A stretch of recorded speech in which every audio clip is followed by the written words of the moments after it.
வணக்கம். உங்கள் மீனாட்சி ராமசாமியான நான் மீண்டும் உங்களுக்காக ஒரு கதை சொல்ல வந்திருக்கிறேன். கதையின் தலைப்பு என் மாமன் கையில் அருவாள். இது எந்த ஜாதியும் குறிப்பிட்டு எழுதிய கதை இல்லைங்கிறத முதல்ல உங்களுக்கு நான் சொல்லிக்கிறேன். கதைக்குள்ள போலாமாங்க. என் மாமன் கையில் அருவாள். அது ஒரு சிற்றூர். அங்கே ஆலமரத்தடியில் ஒரு 12 வயசு சிறுவன் சுடலை ஏதோ பலத்த யோசனையோட அங்கே கலந்த ஒரு சிமெண்ட் கல் மேலே உட்கார்ந்து கிடக்கான். அந்த பக்கமாக வந்த பெரியவர் அவனை பார்த்து, ஏய் சுடலை, ஸ்கூலுக்கு போல? கழுத கெட்டால் குட்டிச்ச வரும்பாங்க. அது உன் விஷயத்தில் கரெக்டாக தான் இருக்கும் போல் இருக்கு. குட்டி சவத்துலலாம் உட்காந்துருக்க அப்படின்னு சொல்லி சிரிக்கிறாரு. சொல்லிட்டு அவர் சொல்கிறாரு, உங்கள் அப்பா புத்தி தானடா உனக்கும் இருக்கும். அவன் ஒழுங்காக வேலைக்கே வரதில்லை. அதே மாதிரி தானே நீயும் அப்படின்னு சொல்கிறாரு. உடனே குபுக்குன்னு அழுவுறான் அந்த சின்ன பையன். அழுதுட்டு ஏந்திரிச்சு அவர் கையை பிடிச்சிக்கிட்டு, ஐயா எனக்கும் அதே கவலை தான். எங்கள் அப்பா ஒழுங்காக வீட்டுக்கே வரதில்லை. எனக்கு ரொம்ப கவலையாக இருக்குது அப்படின்னு சொல்லி அழுவும். அவருக்கு ரொம்ப பாவமாக போயிடுது.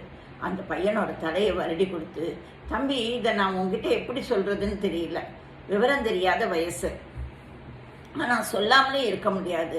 நான் சொல்கிற செய்தியை உங்கள் அம்மா காதில் போய் போட்டுடு அப்படின்னு சொல்லிட்டு, உங்கள் அப்பாவுக்கு இன்னொரு குடும்பம் இருக்குதுன்னு நினைக்கிறேன்ப்பா. ஏன்னா முந்தா நாள் அவ்வளோ மளிகை ஜாமான் வீட்டுக்கு வாங்கிட்டு போனாரே, உங்கள் வீட்டில் கொடுத்தாரா அப்படின்னு கேட்குறேன். இல்லையே, அம்மா இன்னைக்கு காலையில் கூட அரிசியெல்லாம் வாங்கணும்னு சொன்னிச்சே அப்படின்னு சொல்கிறான் அந்த பையன்.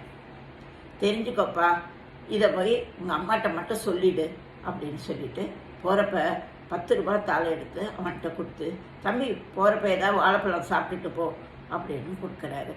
அந்த காசை எடுத்துக்கிட்டு நேராக ஓடுறான் பூட்டி கிடைக்கி. ஏன்னா அவனுக்கு பசிக்குது. போய் அண்ணா 2 வாழைப்பழம் தாங்க அப்படின்னு கேட்குறான்.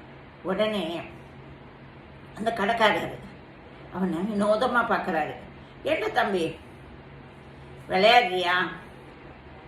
அப்பா வருவார், பின்னாடி பையன் வருவியா?